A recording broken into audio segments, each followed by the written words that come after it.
Classes बेटा, आज का जो टॉपिक रहेगा वो रहेगा हमारा एग्रो बेस्ड इंडस्ट्री। और एग्रो बेस्ड इंडस्ट्री की अगर हम बात करते हैं तो एग्रो बेस्ड इंडस्ट्री में हमें पता है कि हमारा cotton, jute, silk, woollen textile, sugar, edible oil, हम इन सब की बात कर रहे हैं। But these industries are totally based on agriculture for their raw material.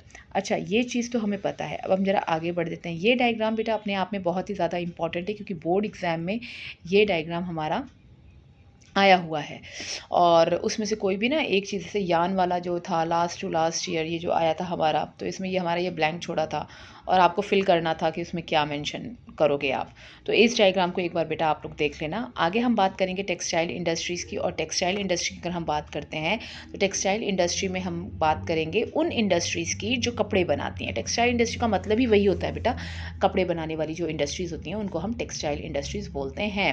अच्छा, the textile industry occupy unique position in the Indian economy. जाहिर सी बात है, ये जो इंडस्ट्री होती है हमारी इकोनॉमी में एक बहुत ही यूनिक पोजीशन उसने बना रखा है। रीज़न क्यों यूनिक पोजीशन है?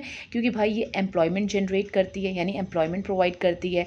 फॉरेन अब एम्प्लॉयमेंट प्रोवाइड करेगी, प्रोडक्शन करेगी तो बाहर एक्सपोर्ट करेगी तो बाहर से कपड़े आएंगे, बाहर से पैसे आएंगे तो प्रॉस्पेरिटी होगी।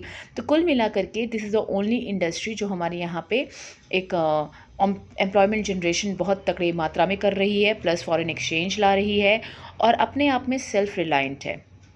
ठीक है। और जो वैल्यू चेन है, इट मीन्स सारी की सारी जो एक चीज़ें हैं, रॉ मटेरियल से लेकर के फिनिश गुड्स, ये सब हम लोग अपने यहाँ पे ही करते हैं, हमें कहीं और देखने की ज़रूरत नहीं पड़ती है। सेकंड, अगर हम टेक्सटाइल इंडस्ट्री की बात करते हैं तो उसी में से हमारा जो सबसे इंपॉर्टेंट आता है वो आता है कॉटन टेक्सटाइल। कॉटन टेक्सटाइल को हम नहीं भूल सकते क्योंकि ये सबसे इंपॉर्टेंट इंडस्ट्री है टेक्सटाइल इंडस्ट्री की। और हम आज से नहीं, एंशंट समय से ही हम कॉटन टेक्सटाइल में बहुत ज़्यादा फ्लरिश थे। इनफैक्ट ब्रिटिशर्स की बात करें, पोर्टुगीज़ की बात करें तो वो कहीं ना कहीं अट्रैक्शन हमारी तरफ होने का एक कारण हमारी टेक्सटाइल स्पेशली कॉटन थी हुआ करते थे। आपने 8th क्लास में पढ़ा होगा फर्स्ट चैप्टर में, जो कंपनी वेस्ट टू ईस्ट वाला ट्रेडिंग कंपनी वाला जो कॉलोनाइजेशन वाला चैप्टर था, उसमें हमने क्या पढ़ा था भाई, ये अट्रैक्टिव इसलिए हुए थे हमारे यहाँ पे कॉटन में हम बहुत ज़्यादा आगे फ्लरिश्ड हुआ करते थे।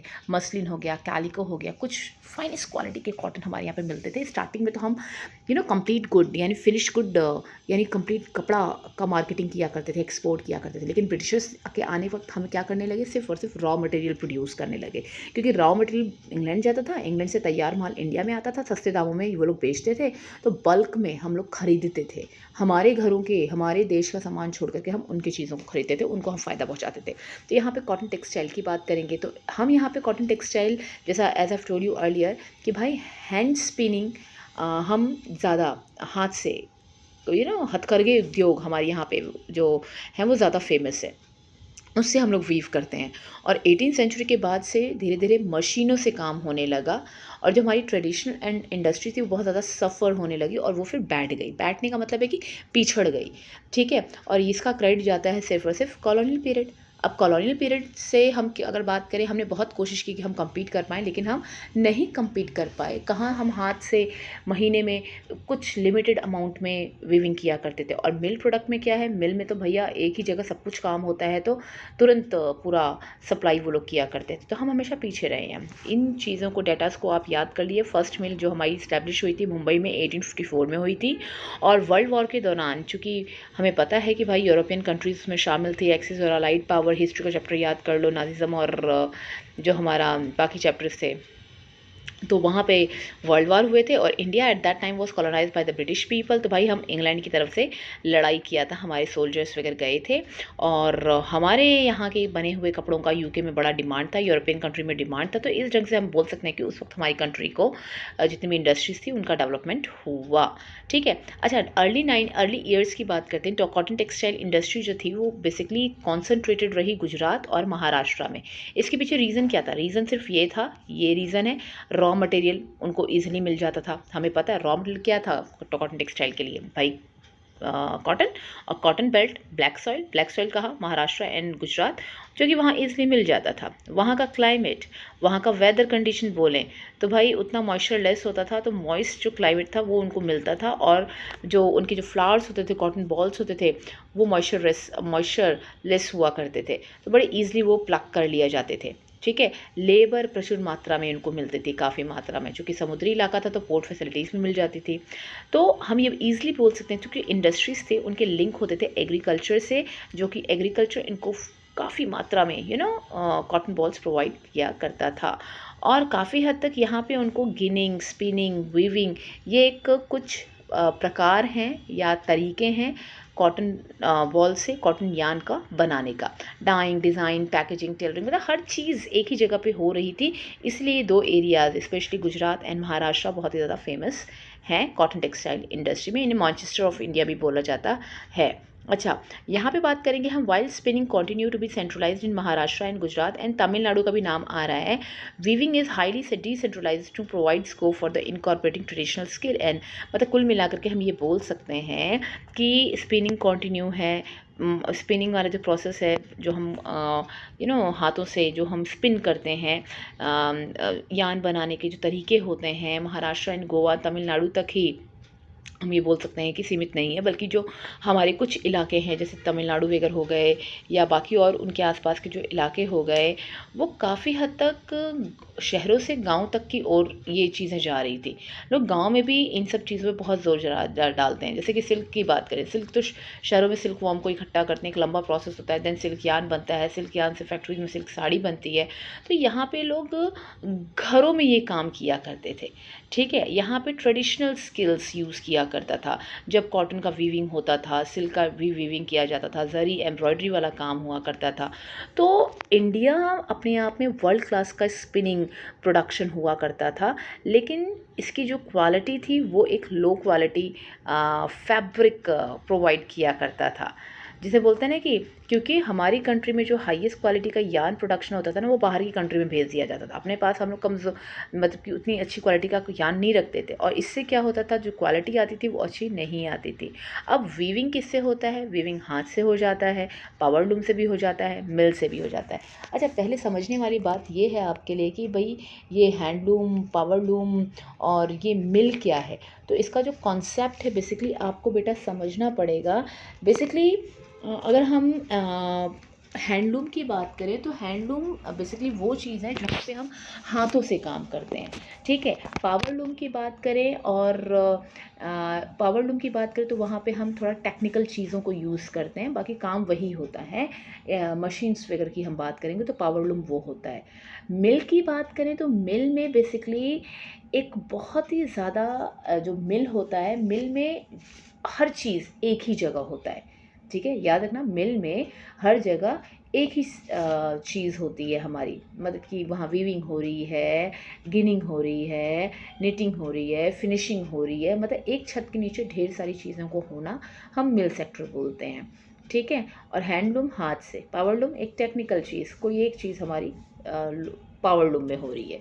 अच्छा, the handspun khadi provide large scale employment to the weaver in their home as well as cotton industry. Handspun khadi provides, khadi तो हमारा इंडिया का ही है, और हम हाथों से जो बने हुए खादी हैं बेसिकली वो लार्ज स्केल में एम्प्लॉयमेंट प्रोवाइड कर रहा है लोगों के घरों में। कॉटेज इंडस्ट्री मीन्स घरेलू उद्योग, जो घरों में लोग खोलते हैं अपने काम धंधे थोड़े मोड़े जो भी होते हैं। यहाँ पे क्वेश्चन ये आता है, वाई डिड महात्मा गांधी ले emphasise on spinning yarn and weaving khadi पे महात्मा गांधी ने जोर क्यों दिया? तो गांधी की अगर हम बात करें कि भाई गांधी जी ने एम्फेसाइज किया spinning yarn and weaving khadi पे, तो इट्स वेरी सिंपल कि इन्होंने ये बोला कि भाई अगर हम ये बहुत ही ज़्यादा खादी वगैरह पे या हम फोकस करते हैं spinning yarn and weaving khadi पे, तो उससे होगा क्या? उससे ये होगा कि ट्रेडिशनल स्किल एक हमारा बढ़ेगा। दूसरा, design of weaving in cotton, handloom और जो खादी है वो लार्ज नंबर में एम्प्लॉयमेंट प्रोवाइड करेगा। एम्प्लॉयमेंट प्रोवाइड करेगा वीवर्स को, स्पेशली कहाँ पे? In their homes. तो लोग गाँव से उठ करके शहरों में नहीं भागेंगे। ठीक है। अच्छा, बार बार हम loom, hand loom, power loom सब कुछ बोल रहे हैं। लूम का मतलब क्या है? Loom is a kind of a device कह सकते हैं that is use to weave a pattern on a cloth. मतलब लूम कपड़ों पे पैटर्न डालता है। जो टेक्निक होती है उसे हम बोलते हैं वीविंग। ठीक है, तो लूम से ही जो पैटर्न आता है उसको हम वीविंग बोलते हैं। पावर लूम एक मैकेनिकल पावर, दोनों पावर पावर होता है, मैकेनिकल पावर, मशीन होता है power loom rather than hand weaving की बात करें तो, या हैंड लूम की बात करें, ठीक है। तो हैंडलूम फैब्रिक की बात करें, हम ये बोल सकते हैं हैंडलूम फैब्रिक हमारा सॉफ्टर होता है comparison to power loom fabric. याद रखना, हाथ से बना हुए जो कपड़े होते हैं ना वो सॉफ्ट होते हैं, जो आपके पावर लूम के जो कपड़े होते हैं वो थोड़ी स्टिफनेस होती है उसमें, ये फ़र्क होता है। बच्चों को पढ़ा दिया जाता है, बच्चों को यही नहीं पता कि भाई लूम का मतलब क्या है, पावर लूम क्या है, हैंड लूम क्या है, मिल्क क्या है, ठीक है। तो आपको पता होना चाहिए कि handloom fabrics are softer in texture than the power loom fabric. और मिल क्या होता है, मिल जहाँ पे एक छत के नीचे पूरा का पूरा प्रोसेस स्टार्टिंग से लेकर के फिनिश गुड तक होता है, उसे हम मिल बोलते हैं, ठीक है। तो बेटा इस चीज़ को याद रख लेना। और यहाँ पे एक और क्वेश्चन बोला गया है कि why is it important for a country to keep the mill sector loomage lower than the power loom and the handloom. अब मिल सेक्टर को लोअर करने की बात यहाँ पे इसलिए बोला है क्योंकि यहाँ पे रीज़न सिर्फ यही आएगा कि reason that it will increase, क्या करेगा, हमेशा बात पे क्या इंक्रीज़ करेगा, ये इंक्रीज़ करेगा एम्प्लॉयमेंट, इंक्रीज़ करेगा एम्प्लॉयमेंट, और specially employment where in rural areas, in rural areas, ठीक है, जहाँ पे पावर लूम और हैंडलूम वर्क लोकेट करता है। और अगर ये काम होता है तो इससे और क्या बढ़ेगा, प्रॉस्पेरिटी बढ़ेगा रूरल एरिया में। अब प्रॉस्पेरिटी बढ़ेगा तो और क्या होगा, तो जो माइग्रेशन होता है, लोग विलेजेस से उठ करके शहरों में भागते हैं, टाउन एंड सिटीज़ में, वो चीज़ नहीं होगी। तो इसीलिए ये लोग जोड़ देते हैं पावर लूम और हैंडलूम को बढ़ावा मिले। Jute textile is a last topic, यहाँ पे हम टॉपिक ख़त्म करेंगे। जूट टेक्सटाइल मतलब जूट के जो कपड़े होते हैं, हमारी जो बोरियाँ होती हैं, हमारे जो टिफ़िन बॉक्स हम टीचर्स अपने हाथों में लेकर जाते हैं, या आपके फादर या मदर जो ऑफिस गोइंग हैं उनका जो लंच बॉक्स बैग होता है, बोरी टाइप का जो होता है, उसे हम जूट बैग बोलते हैं, ठीक है। दुनिया का सबसे जो हाईएस्ट एक्सपोर्टर है वो बांग्लादेश है। बांग्लादेश के बाद हमारा इंडिया आता है। इंडिया में कौन सा प्लेस, वेस्ट बंगाल। ये जो जगह का नाम है इसे आप रटेंगे, जिसका नाम है रिश्रा। रिश्रा में पहली जूट मिल सेटअप हुआ था 1855 में आफ्टर पार्टीशन, ठीक है। हमें पता है कि भाई बिफोर पार्टीशन बांग्लादेश भी हमारा कंट्री ही हुआ करता था।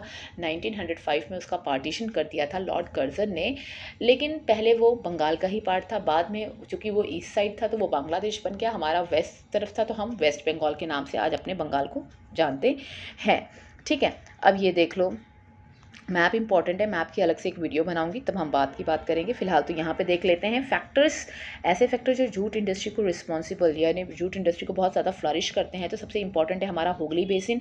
हुगली बेसिन अपने आप में बहुत ज़्यादा इंपॉर्टेंट है, और हुगली रिवर है बेसिकली, ठीक है। और यहाँ से वाटर सप्लाई मिल जाती है। पास में इतना कैलकाटा बड़ा स्टेशन है तो मार्केट की कमी नहीं है, रेलवे पास में है, रोडवेज़ एक अच्छी खासी सिटी है भाई वेस्ट बंगाल में, कैलकाटा वगैरह, तो फिर वहाँ पे कोई दिक्कत नहीं है। रही बात खेती भी होती है तो रॉ मटेरियल का प्रॉब्लम नहीं होता है इन लोगों को, चीप लेबर मिल जाते हैं, पॉपुलेशन है। एंड आसपास के जो स्टेट हैं बंगाल, बिहार, उड़ीसा, उत्तर प्रदेश, कोलकाता, ये सब अर्बन सेंटर प्रोवाइड करते हैं। बैंकिंग से लेकर इंश्योरेंस का कोई भी प्रॉब्लम नहीं होता है। तो बेटा आज के लिए इतना लेक्चर हमारा काफ़ी है, आगे वाले लेक्चर में हम ये पूरा चैप्टर ख़त्म करेंगे। तब तक के लिए थैंक यू।